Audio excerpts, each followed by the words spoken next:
Hello, my name is David Ades. I'm a certified professional life coach specializing in the recovery from narcissistic abuse. Today's video is about purging the narcissist from one's very bones, kicking the narcissist out from one's own body and mind. Narcissistic abuse means you've been infected by the virus that the narcissist is and carries around. The narcissist is a perfect host. Every cell of their body, his or her body, has been successfully infected by the virus. They're a walking, talking virus. Any meaningful connection with them is just a conduit for the virus to infect you.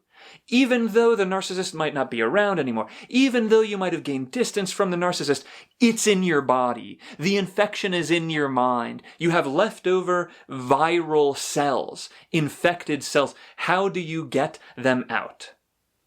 First, I need to talk about what the virus does. What's like the core function of the virus that keeps it alive? Hint, hint, it's you being dead. That's what keeps the virus alive. In order to keep a narcissist in your life, you kind of have to become a more and more dead version of yourself. Second thing I talk about is, therefore, if this is how the virus acts, how do you have to act? What are some tangible, practical activities and behaviors that you can do throughout your day, you can get yourself into, you can do throughout the week, throughout the month, that represent the antidote to whatever this virus is doing to kill you, and maybe not biologically, but psychologically certainly, socially certainly, emotionally certainly, spiritually certainly. What is this virus trying to do? Kill you. So what do you have to do? Well, you have to live. What does that mean? This is what makes narcissism such an endlessly fantastic, fascinating phenomenon. It begs the most profound human condition questions that we can think of. What does it mean to be alive? Interactions, having a relationship with a narcissist, being narcissistically abused, that's what it means to have a relationship with a narcissist. Being narcissistically abused begs the question, what is a human being? If there are human beings like a narcissist, and if they can wreak such havoc on other people's lives, how? Why? Was it me? Was it them? What happened? Hey, God, are you there? It begs these types of questions. So I just want to make that note. Make sure you empathize with yourself accurately throughout your journey of recovering from narcissistic abuse. Narcissistic abuse is one of the most profound interpersonal forms of abuse that can happen. So you've got to empathize with yourself.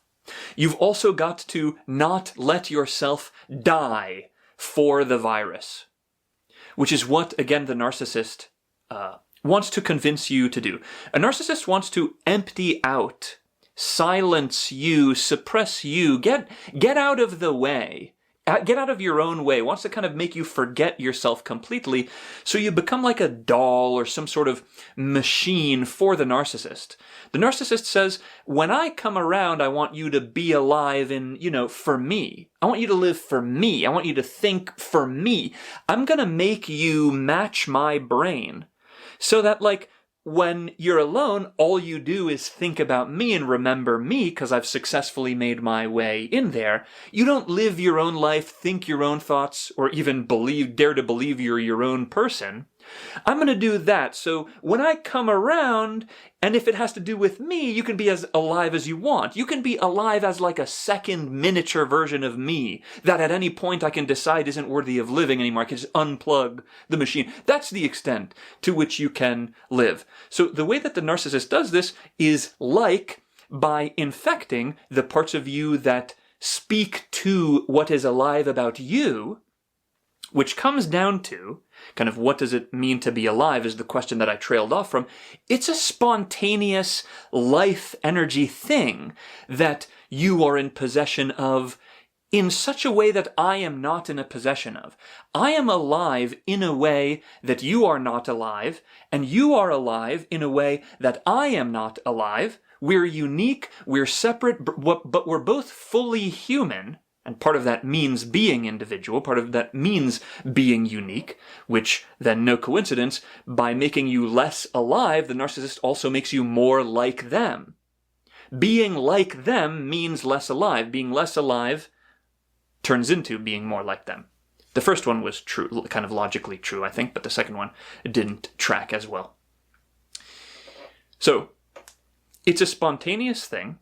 Whatever animates a human being is a spontaneous thing. I don't care if you think it's a soul or it's not a soul, or it doesn't matter.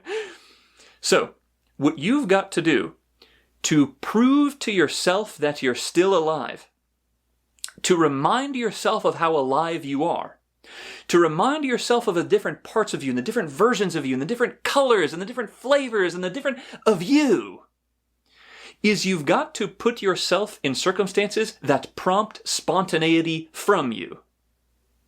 That's the beginning and the end of what activates a human being. It is spontaneity. It is, I don't know exactly how this is going to go. It is, I'm taking a calculated risk. I don't know what I'm going to say. I don't know exactly how it's going to come across.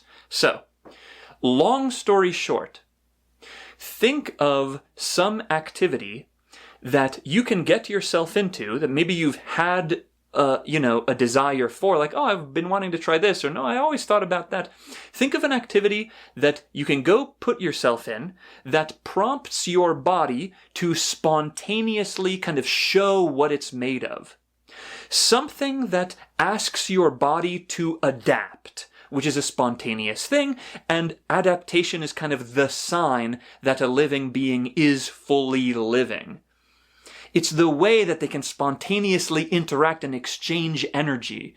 In other words, maybe adapting to the present moment. Think of an activity that your body will get prompted into spontaneous activity. Maybe sign up for a fitness class. Maybe start doing yoga. Maybe, I don't know, go for a walk in some place that you don't usually go to. Or go do something with your body that you don't usually do.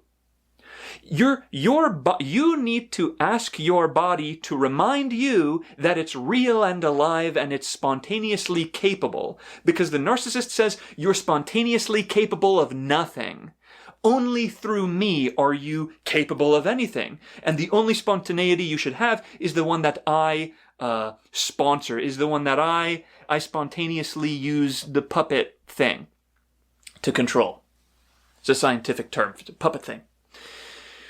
Go get yourself into circumstances, activities, behaviors that prompt your brain to spontaneously show itself, to show that it can adapt to the moment. It could be something as simple like a puzzle. Buy a puzzle book. Buy a maze book and do mazes. You could start learning a language. You could go take a dance class. You could learn a musical instrument. You could go volunteer.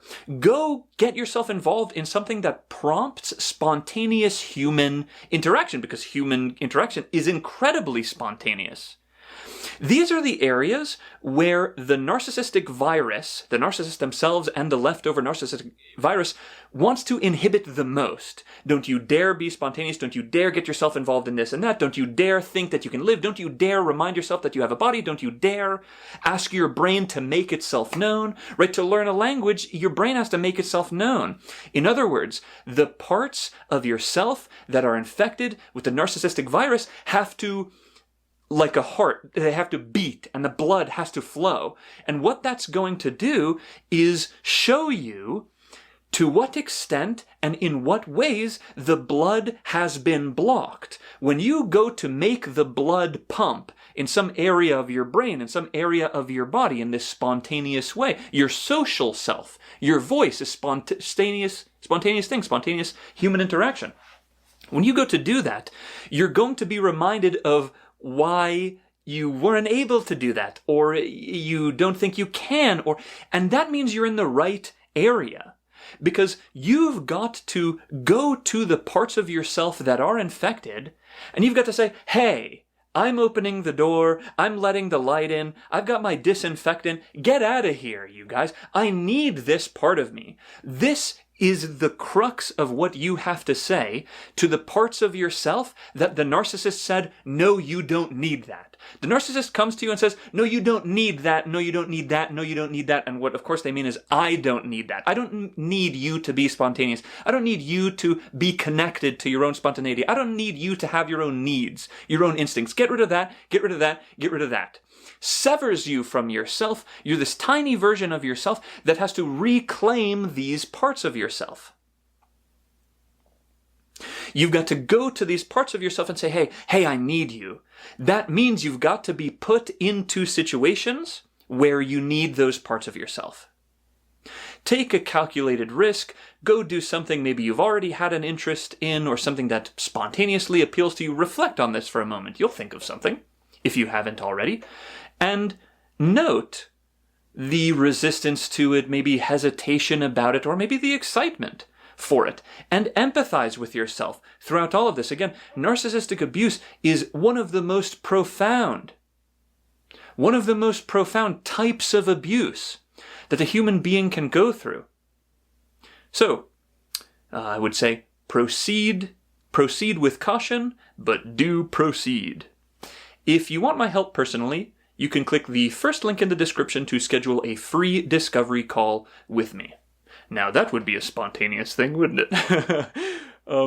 You can also take a narcissistic abuse recovery quiz by clicking the second link in the description. That's also free. Go to my website, coachdavidades.com, to read about my coaching. Subscribe to this channel to see more. Like this video if you do like it. Leave your thoughts in the comments. Any questions you might have, you want me to clarify something, or maybe a suggestion for a topic, something you have a question about, let me know, and I will talk to you soon.